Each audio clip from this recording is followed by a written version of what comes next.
बढ़िया था। अच्छा, आप लोगों की कॉपी चेक होके मिल गई क्या आपको? मैंने आप लोगों की कॉपी चेकिंग में एक चीज ऑब्जर्व की, हिंदी मीडियम वालों के साथ थोड़ा अन्याय हुआ है। हिंदी मीडियम वालों की जो मार्किंग है वो टफ हुई है, इंग्लिश वालों की टफ हुई है।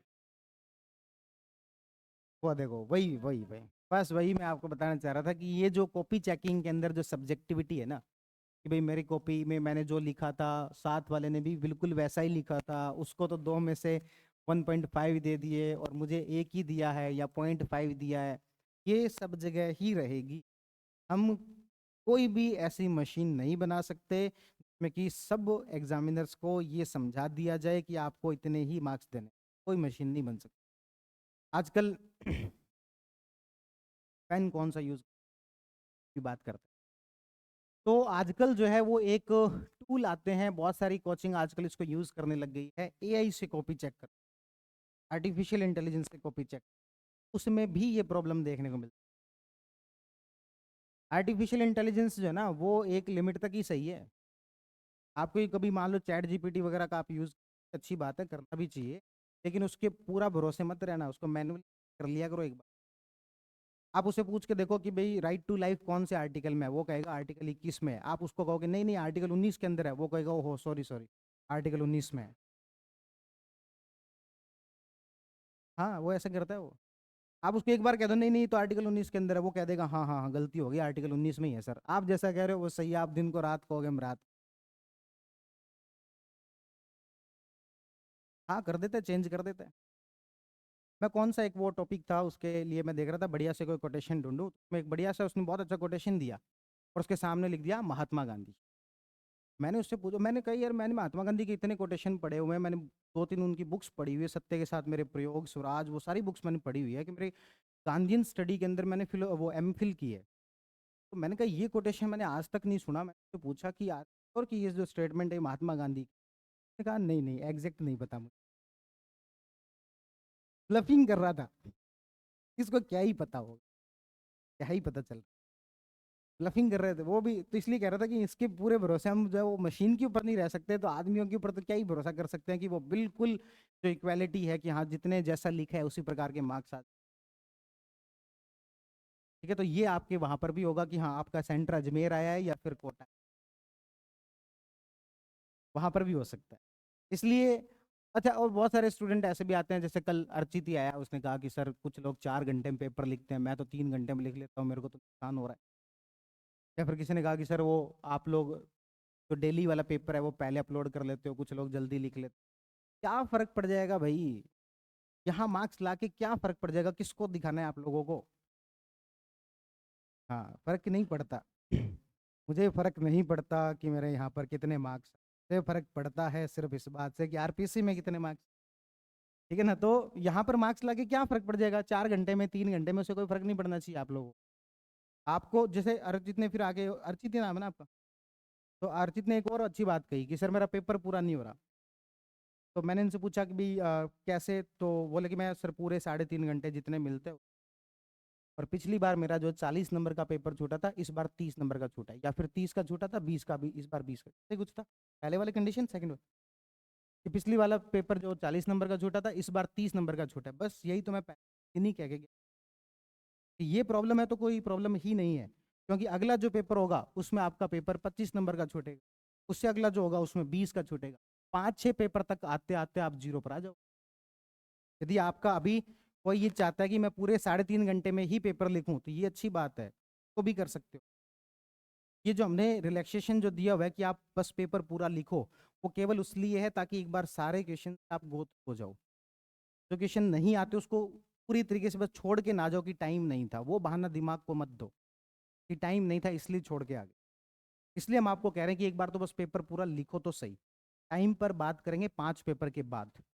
5 पेपर के बाद में आपको हम जो पूरे पूरे 3.5 घंटे का ही टाइम दिया करें, जो कि आपको कॉपी देंगे वो आपकी टीम नोट करेंगे, और जब आपने वापस दी है तो उस टाइम को नोट करें।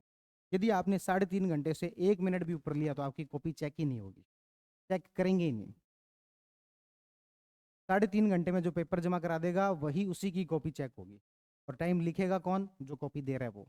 के साथ में सेटिंग बाजी मत कर लेना कि भाई 5 मिनट कम लिख दे। तो 3.5 घंटे में 5 पेपर के बाद इसे इम्प्लीमेंट करें। अलग अलग लेवल पर अलग अलग चीज़ें अपन सीखते हैं कि जो पूरी टेस्ट सीरीज होती है इसको हम केवल और केवल एक्सपेरिमेंट के तौर पर यूज़ करें। जैसे मैंने पिछली क्लास में कहा कि किसी का पेपर पूरा नहीं हो रहा तो वो 10 नंबर वाले से जो शुरुआत कर सकता है। फिर मुझे इस बार वाला पेपर देख के लगा कि मैंने शायद राय थोड़ी गलत दे दी, इसलिए क्योंकि 10 नंबर वाले जो क्वेश्चन जो थे उसको सोचने में टाइम लग जाता, इसलिए फिर मैं अपनी इस बात को ही अमेंड कर रहा हूँ। मुझे लगता है कि पहले 5 नंबर वाले क्वेश्चन कर लेने चाहिए, फिर 10 वाले करने चाहिए, फिर 2 वाले कर लेने चाहिए।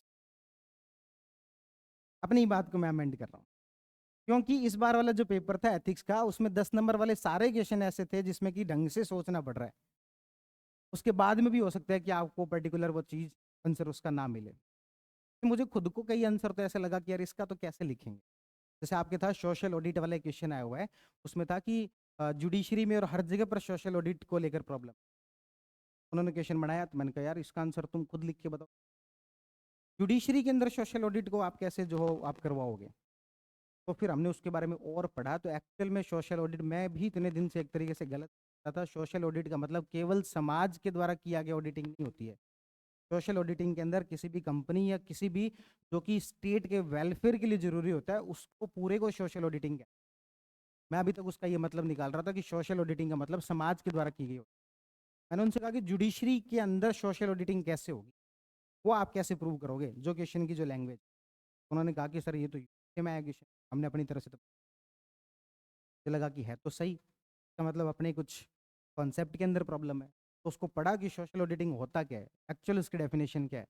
सोशल ऑडिटिंग जरूरी नहीं कि समाज के द्वारा। तो ओवरऑल बात पे वापस आता हूँ, तो मैं ये कह रहा था कि 10 नंबर वाले यदि क्वेश्चन आप शुरुआत करते तो थोड़ा सा आपको प्रॉब्लम हो सकती थी। इसलिए अब मुझे ऐसा लगता है कि पहले 5 नंबर वाले क्वेश्चन कर लेने चाहिए, क्योंकि उसमें सोचने वाले क्वेश्चन बहुत ज़्यादा नहीं हो और आपके फटाफट यदि चीज़ें हो जाएं तो आपका एक कॉन्फिडेंस बढ़ जाए। उसके बाद 10 वाले पे जा सकते हैं और उसके बाद 2 नंबर वाले, क्योंकि शुरुआत में 10 वाले कर लिए, सोचने में इतना टाइम जाएगा, फिर कॉन्फिडेंस डाउन होता है कि यार 1 घंटा हो गया अभी तक तो 4 ही क्वेश्चन हैं, सिर्फ 40 नंबर का पेपर है, और फिर वो केस स्टडी में और ज़्यादा टाइम लगता है। अच्छा एक बात और ध्यान रख लेना, अभी फाइनल जब पेपर हो और केस स्टडी यदि पेपर में आई हुई है सबसे लास्ट में करनी है। केस स्टडी अभी तक तो आई नहीं है ना, 2021 वाले में 23 वाले में दोनों में नहीं आई। यदि केस स्टडी आई हुई है तो उसको सबसे लास्ट में करना है। इसका रीज़न है कि केस स्टडी को पढ़ने में उसको लिखने में टाइम लगता है। आईएएस के अंदर तो क्या होता है कि भाई 6 केस स्टडी आती है 20-20 नंबर की, और 13 क्वेश्चन आते हैं 10-10 नंबर के। उसका हम टाइम जो पहले से डिसाइड करके जाते हैं कि इसको जो है हमने 100 मिनट देने हैं और इसको जो है हमने 80 मिनट देने हैं। 1 घंटे और 40 मिनट जो है इसके लिए जाएंगे, एक केस स्टडी के लिए 80 मिनट के अंदर ही हो जाएंगे। भले ही इसके मार्क्स 120 हो, इसके 130 हो, तब भी हम इसको ज़्यादा टाइम देते हैं, क्योंकि इसमें टाइम लगता है। पहले पूरी केस स्टडी पढ़ते हो, फिर उसके बाद उसको समझते हो, फिर उसके बाद उसको लिखते हो, इसमें टाइम लगता है।